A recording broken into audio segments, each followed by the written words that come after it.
Hello दोस्तों, आज की वीडियो में हम बात करने वाले क्लास 10 की मैथ पे, जो कि प्रीवियस ईयर के अंदर क्वेश्चन पूछे जा चुके हैं और उन क्वेश्चन को कैसे सॉल्व किया जाएगा, क्वेश्चन को सॉल्व करते समय कौन कौन से कॉन्सेप्ट लगेंगे, इस पे आज हम डिटेल से बात करने वाले हैं। और आज का हमारा टॉपिक होने वाला है यूक्लिड विभाजन प्रेम का, जिसकी सहायता से आप दो संख्याओं का मासा निकाल सकते हैं और कैसे मासा निकाला जाता है, इस पे आज हम डिटेल से बात करने वाले हैं। तो बिना देर किए करते हैं आज का वीडियो स्टार्ट। तो यहाँ पे हम थोड़ा सा डेफिनेशंस पे बात करते हैं कि यूक्लिड विभाजन प्रेमिका क्या होती है।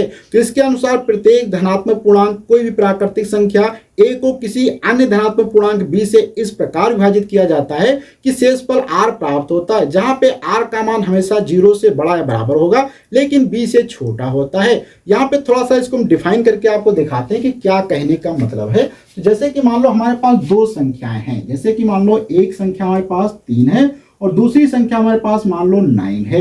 और तो यहाँ पे अब हम क्या करते हैं, ऐसी कोई छोटी संख्या, ये छोटी संख्या है बड़ी संख्या, तो अगर इस छोटी वाली संख्या से क्या करते हैं 9 को भाग देंगे तो क्या होगा, 3 तिया 9 हो जाएगा। तो यहाँ से क्या आएगा, 0 आ जाएगा। कोई बात नहीं, एक यहीं पे हम एग्जाम्पल और ले लेते हैं सेकेंड नंबर पे, जिसमें आपको मान लिया दिया गया है 3 दिया गया है और यहाँ पे आपको दिया गया है 14 दिया गया है। ठीक, ये दिया गया। अब इसमें आप क्या करेंगे, 14 को आप भाग देंगे 3 से, तो क्या होगा, 3 3 3 चकू 12 हो जाएगा। तो यहाँ पे क्या बचेगा, 2 बच जाएगा। तो यहाँ पे आप देख सकते हैं ये जो चीजें होती हैं इसे हम क्या कहते हैं, शेषफल कहा जाता है। ठीक, ये क्या होता है, शेषफल होता है। यहाँ पे जो 0 होता है ये भी आपका क्या है, शेषफल है। तो यहाँ से आप समझ सकते हैं कि शेषफल क्या होता है। इसके बाद ये जो यहाँ पे चीज होता है इसे हम क्या कहते हैं, भाज्य कहा जाता है, भाज। ठीक, भाज्य, ये क्या है, भाज्य हो जाएगा। और ये यहाँ पे क्या होता है, भाजक होता है, जिससे हम लोग क्या करते हैं, भाग देते हैं। ये भी यहाँ पे क्या है, ये भाजक हो जाएगा 3। और ये जो 4 है यहाँ पे इसे हम क्या कहते हैं, भागफल कहा जाता है। बहुत आसानी से आप समझ सकते हैं, भाज्य भाजक भागफल। तो यहाँ पे एक रिलेशन आप देख सकते हैं कि 14 को हम क्या लिख सकते हैं, 14 बराबर हम क्या लिखेंगे, 3 गुण लिखेंगे, गुणे 4 लिखेंगे, प्लस का 2। इसी प्रकार से यहाँ पे देखा है तो 9 को हम क्या लिख सकते हैं, 3 गुणे 3 प्लस 0 लिख सकते हैं। तो यहाँ पे आप देखेंगे 14 हमारा अर्थात 14 क्या हमारा, ये भाज्य है, भाज्य बराबर यहाँ पे 3 क्या है, भाजक है, भाजक गुणे यहाँ पे ये क्या है, 4 भागफल है। इसके बाद यहाँ पे जुड़ा है क्या है, शेषफल। तो इस प्रकार से आप देख सकते हैं कि भाज्य बराबर भाजक गुणे भागफल प्लस शेषफल, एक ये रूल बन जाता है, जो कि अभी यहाँ पे हमने देखा था कि यूक्लिड विभाजन प्रेमिका जो होती है वो इसी चीज को बताती है। वो कहती है कि कोई ऐसी संख्या है तो वहां पे कोई ऐसी संख्या होगी जिसके टर्म में लिखा जा सकता है। जैसे कि 13 और 14 में एक यहाँ पे 4 ऐसी संख्या है जिसकी सहायता से आप बहुत आसानी से 14 को 3 गुणे 4 प्लस 2 के रूप में लिख सकते हैं। यहां तक तो हमने समझ लिया कि यूक्लिड विभाजन प्रेमिका क्या होती है। अब इसके बाद हम थोड़ा सा समझते हैं कि यूक्लिड विभाजन प्रेमिका की सहायता से आप कैसे दो संख्याओं का मासा निकाल सकते हैं। तो पहले तो हम समझेंगे कि मासा होता क्या है, उसके बाद देखेंगे कैसे मासा निकाला जाता है। तो यहाँ पे हम थोड़ा सा इसको इरेज कर देते हैं और समझने की कोशिश करते हैं कि मासा होता क्या है दो संख्याओं का या दो से अधिक संख्याओं का। तो यहाँ पे हम पहले दो संख्याएं ले लेते हैं, जैसे कि मान लो हमारे पास एक 4 हो जाए, एक 6 हो जाए। अब यहाँ पे 4 और 2 है संख्याएं, 4 2, ये 4 और 2 संख्याओं में ऐसी कौन सी छोटी से छोटी संख्या होगी जो इन दोनों को विभाजित कर सके। वैसे तो एक सबसे छोटी संख्या होती है जो इसको विभाजित कर सकती है, इसको, लेकिन एक को नहीं मानेंगे। उसके अलावा कौन सी संख्या है, देखो यहाँ पे 2 को हम केवल 2 से विभाजित कर सकते हैं और 4 को भी हम क्या कर सकते हैं, 2 से विभाजित कर सकते हैं। तो यहाँ पे इसमें सबसे छोटी संख्या कौन आ रही, 2, अर्थात यहाँ पे जो सबसे छोटी संख्या 2 आती है इसे हम मासा कहते हैं, क्योंकि ये 2 जो है इन दोनों संख्याओं को विभाजित कर सकती है। ऐसे यहाँ पे हम एक और एग्जांपल ले लेते हैं। यहाँ पे ऐसे मान लो दिया गया 9 आपको दिया गया और 27। अब यहाँ पे आप देखेंगे कि ऐसी कौन सी संख्या है जो दोनों संख्याओं को विभाजित कर सकती है। तो यहाँ पे अगर हम बात करते हैं 9 की, थोड़ी सी देखो, 9 को आप चाहे तो 9/3 लिख सकते हैं या 9/9 लिख सकते हैं। ऐसे यहाँ पे 27 की बात किया जाए तो 27 आप 9 लिख सकते हैं या 27 आप यहाँ पे 3 लिख सकते हैं। यहाँ पे आप देखेंगे ये दोनों चीजों को तो 9 विभाजित कर रहा है, लेकिन 9 क्या बड़ी संख्या है, वहीं पे 3 आप देखेंगे दोनों को विभाजित करता है और 3 छोटी संख्या है। तो इसलिए इसका यहाँ पे अगर हम बात करें मासा, यहाँ पे क्या निकल के आ जाता है, बहुत आसानी से 3 निकल आता है।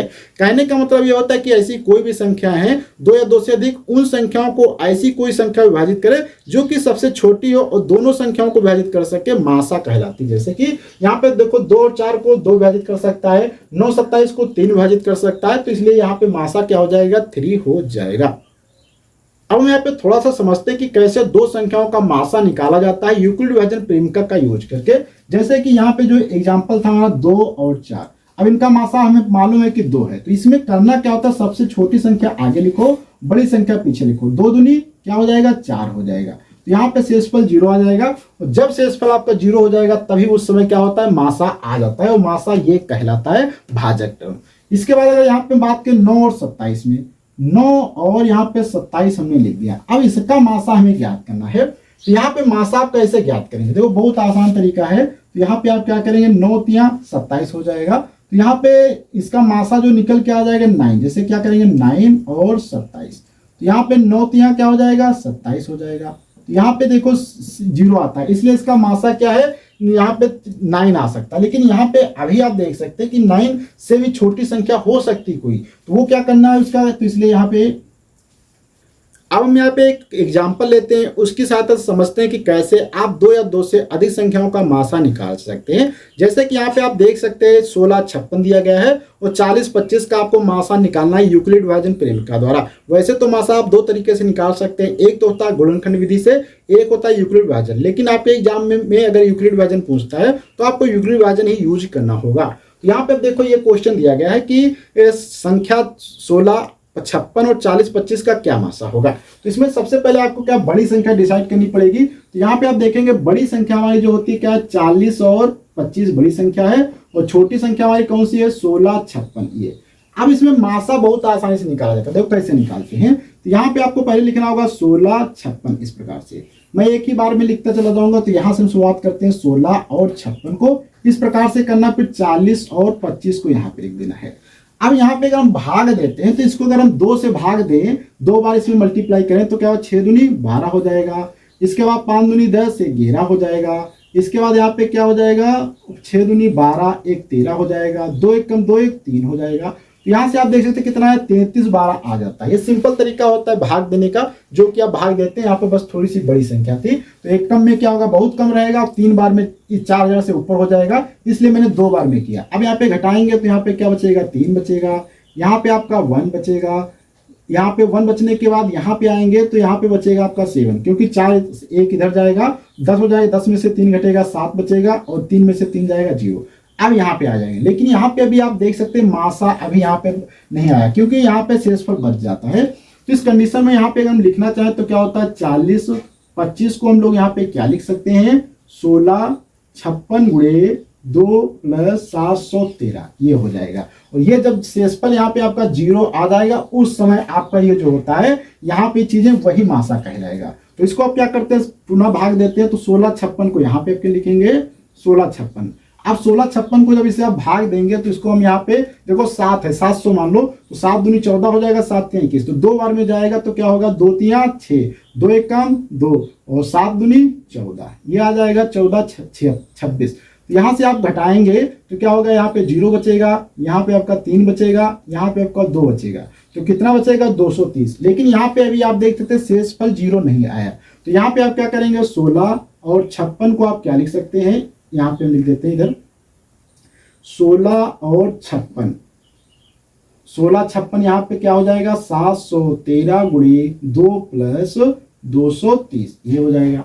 ठीक है, तो अब यहाँ पे क्या करेंगे, फिर से ये जो चीज बचती है इसको यहाँ पे लिखना है, तो क्या हो जाएगा 713।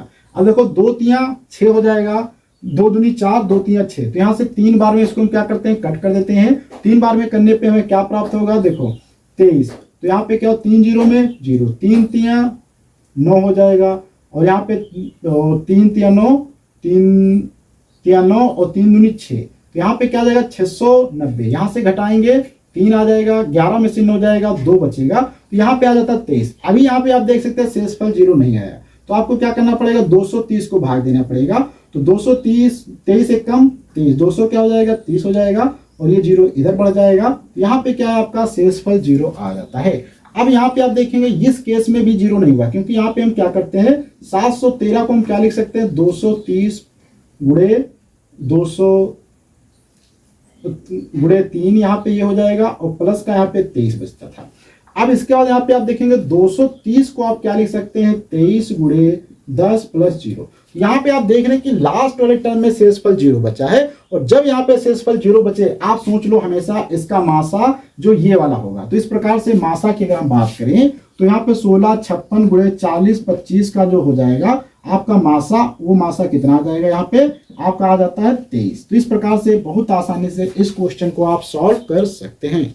अब हम यहाँ पे एक और क्वेश्चन पे बात करते हैं जो कि दिया गया है 867 और 255 का आपको यूक्लिड विभाजन प्रेमिका का यूज करके मासा निकालना है। तो देखते हैं इसका कैसे मासा निकाला जाएगा। तो यहाँ पे हम सबसे पहले लिख देते हैं 867 और इसके बाद यहाँ पे हम लिखते हैं 255। तो 867 और 255 में कौन सी बड़ी संख्या है आपकी, 867, 255 छोटी है। तो यहाँ पे हमें क्या करना होगा, 255 आपको ऐसे लिखना होगा और 867 यहाँ पे लिखना होगा।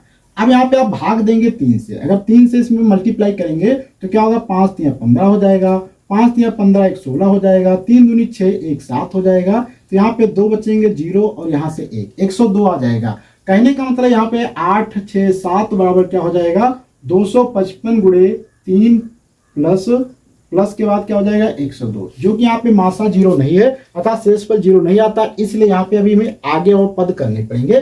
तो क्या करना होगा, अब यहाँ पे इसको ऐसे खींच दो, 255 यहाँ पे लिख दो। तो 255 तो एक 2 में जाएगा 2 बार में, तो क्या हो जाएगा 2 दूनी 4 हो जाएगा, 2 0 में 0 हो जाएगा, 2 1 कम 2 हो जाएगा। तो यहाँ से घटाएंगे तो 5 में से जाएगा 4 1 बचेगा और 5 में से 0 जाएगा 5 बचेगा 0, अर्थात यहाँ पे क्या आता है 51 आ जाता है। तो यहाँ पे आप चाहें तो लिख सकते हैं 255 बराबर यहाँ पे क्या हो जाएगा 102 गुणे 2 प्लस 51। अब यहाँ पे पुनः आपको भाग देना पड़ेगा 102 को, 102 को भाग देंगे तो क्या हो जाएगा, यहाँ पे 2 बार में, तो 2 बार में जाएगा 102 हो जाएगा। तो यहाँ पे शेषफल 0, कहने का मतलब ये है कि 102 बराबर 51 गुणे 2 प्लस 0। तो यहाँ पे आप देख सकते हैं कि इस केस में क्या है, यहाँ पे 0 आता है, इसलिए इसका मासा क्या हो जाएगा, आपका ये जो लास्ट का पद होता है ये इसका मासा 51 निकल के आ जाता है।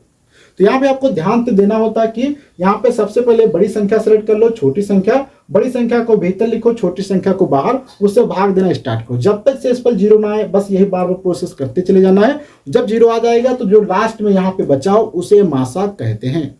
अब यहाँ पे एक और क्वेश्चन करते हैं जो कि यहाँ पे आप देख सकते हैं, जिसमें दिया गया है यदि 65 और 117 के HCF अर्थात मासा को 65m-117 के रूप में व्यक्त किया जाए तो m का मान क्या होगा, अर्थात यहाँ पे आपको m का मान निकालना है। बहुत आसानी से निकाल सकते हैं। कहने का मतलब ये जो दो संख्या है आपकी 65 और 117, इनका पहले आपको मासा निकालना होगा। वो मासा 65m-117 के बराबर लिखना होगा। जैसे कि यहाँ पे हम सबसे पहले क्या करते हैं, 65 यहाँ पे लिख लेते हैं 65, दूसरी संख्या हमारी कितनी थी 65 और यहाँ पे 117। तो 65 और 117 में बड़ी संख्या हमारी 117 है, तो यहाँ पे क्या करेंगे 117 ऐसे लिखेंगे, 65 को यहाँ पे लिखेंगे, वो 65 दूना अगर बात करें 130 हो जाएगा, तो 1 से भाग देंगे तो क्या हो जाएगा 65, यहाँ से घटाएंगे यहाँ पे 2 बच जाएगा, यहाँ पे आपका बच जाएगा 5 6 11। यहाँ से अब आपको क्या करना होगा, पुनः वही प्रोसेस करनी होगी इस प्रकार से। तो यहाँ से 1 कम में काटना होगा 2 हो जाएगा, यहाँ पे क्या आ जाएगा 3 आ जाएगा, यहाँ पे 1 आ जाता है। अब यहाँ से आपको फिर से यहाँ पे ऐसे लिखना होगा, 13 चक्कू क्या होता है 52 हो जाता है इस प्रकार से। यहाँ पे शेषफल आपका 0 आ जाएगा। तो कहने का मतलब यहाँ पे अगर हम बात करें मासा किसका 65 कामा 117 का मासा कितना आ जाता है 13 निकल के आ जाता है। अब क्वेश्चन के अकॉर्डिंग अगर देखा जाए तो यहाँ पे कहा गया था जो ये संख्या है इनका मासा कैसे लिखा गया है 65m-117। कहने का मतलब 65m-117 ये मासा दिया गया था और मासा हमने निकाला है कितना है 13। तो यहाँ से सॉल्व करना है बहुत आसानी से। तो 117 उधर चला जाएगा, 117 प्लस क्या हो जाएगा 13 हो जाएगा, और ये 65m यहाँ पे आ जाएगा, ये क्या हो जाएंगे 120 हो जाएगा इधर और 65m। तो यहाँ पे m बराबर क्या हो जाएगा 120/65। तो 65 से आप इसको जब कट करेंगे तो यहाँ पे आपका कितना बचता है, आप सॉरी यहाँ पे हो जाएगा 65 13 130 हो जाएगा, ठीक 130। तो यहाँ पे 65 दूना कितना होता है 130 हो जाएगा। इस प्रकार से m का मान यहाँ से बहुत आसानी से आप निकाल सकते हैं। अब हम यहाँ पे एक और क्वेश्चन पे बात करते हैं जो कि दिया गया है a बराबर 2 की पावर 2 गुणे 3 की पावर 3 गुणे 5 की पावर 4 और b बराबर दिया गया है 2 की पावर 3 गुणे 3 की पावर 2 गुणे 5। तो यहाँ पे आपको बताना होगा a और b का मासा अर्थात HCF क्या होगा। तो बहुत आसानी से इसका आप एचसीएफ निकाल सकते हैं। एचसीएफ बस निकालने के लिए आपको क्या करना पड़ता है, प्रत्येक के गुणनखंड देखने होंगे, जिसमें से सबसे छोटी जिनकी घातें होती है वही उसका गुणनखंड हो जाएगा। जैसे कि यहाँ पे आप देख सकते हैं हमारा 2 की पावर 2, 3 की पावर 2 और 5 की पावर 1 दिया गया था। तो यहाँ पे अगर हम इसको सॉल्व करते हैं तो यहाँ पे हमें क्या मिलेगा, सबसे छोटी घात वाले पद कौन से हैं, जैसे कि 5 की पावर 5, तो 5 की पावर 1 दोनों में कॉमन मिल जाएगा, 3 की पावर 2 दोनों में कॉमन मिल जाएगा और 2 की पावर 2 दोनों में कॉमन मिल जाएगा। कहने का मतलब क्या है, यहाँ पे देखा जाए तो 2 की पावर 2 दोनों में कॉमन मिलेगा और 3 की पावर 2 कॉमन मिल जाएगा और गुणे 5 इसकी पावर 1, इस प्रकार से। तो यहाँ पे आप देखेंगे ये मिल जाता है, तो इसको यहाँ पे हल करेंगे, 2 दूनी 4 गुणे 9 गुणे 5, तो यहाँ से क्या हो जाएगा, 9 पंजे 45 हो जाएगा, 45 दूना 90 दूना 180 आ जाएगा आंसर। इस प्रकार से आप ऐसे क्वेश्चन बहुत ही आसानी से सॉल्व कर सकते हैं। अब हम यहाँ पे एक और एग्जांपल पे बात करते हैं, जो कि यहाँ पे दिया गया है कि निम्न में से कौन सा सह आभास संख्याओं का एक युग्म है। दिया गया है ऑप्शन में, ए में दिया गया 1435, बी में 1825, सी में 3193, डी में 3262 दिया गया है। तो यहाँ पे आपको बताना होगा कि कौन सा सह आभाज्य संख्याओं का युग्म है। तो इनमें क्या होगा, सह आभाज्य संख्या वो होती है जिनका मासा अर्थात एचसीएफ 1 होना चाहिए। तो यहाँ पे अगर हम बात करें तो इसमें एचसीएफ हमारा किसका 1 होगा, तो यहाँ पे एचसीएफ अगर आप 18 और 25 का देखेंगे तो इनका एचसीएफ कितना आता है, 1 आता है, इसलिए यही हमारी क्या होंगी, सह आभाज्य संख्याएं कहलाती हैं। अर्थात जब भी कभी आपसे 2 या 2 से अधिक संख्याएं दी गई हो, पूछे इनमें से कौन सी सह आभाज्य संख्याओं का युग्म है, तो आपको निकालना होगा सबका मासा, जिनका मासा 1 आ जाएगा वही क्या होंगी, सह आभाज्य संख्याएं कहलाएंगी। अब यहाँ पे हमें एक और क्वेश्चन सॉल्व करते हैं, जो कि दिया गया है कि वह बड़ी से बड़ी संख्या जिसमें 245 और 1027 को विभाजित करने पर प्रत्येक दशा में शेषफल 5 प्राप्त होगा। तो यहाँ पे ऑप्शन ए में 22, ऑप्शन बी में 23, ऑप्शन सी में 24, ऑप्शन डी में 25 दिया गया है। तो इनमें से कौन सा करेक्ट ऑप्शन होगा, इस पे हम थोड़ी सी बात करते हैं। तो यहाँ पे क्वेश्चन में कह रहा था कि जब भाग दिया जाता है किसी संख्या से तो हमेशा वहां पे कुछ मासा अर्थात कुछ शेषफल बच रहा था 5। तो पहले क्या करना होता है, इस प्रकार के जब भी क्वेश्चन पूछे जाएं तो जितना शेषफल बचता है उन शेषफल को पहले ही घटा देना होता है। जैसे कि यहाँ पे 245 दिया गया है, ठीक, क्या दिया गया है, 245, शेषफल यहाँ से 5 घटा देंगे तो आपका 240 बचेगा। इसी प्रकार से यहाँ पे शेषफल जो आपका 1037 दिया गया था, इसमें से आपको क्या करना होगा, 5 घटा देना होगा, तो यहाँ पे आपका बच जाएगा 1032। अर्थात यहाँ पे अब हमारे पास 2 संख्याएं आ गई हैं, एक है 240 और दूसरी संख्या है 1032।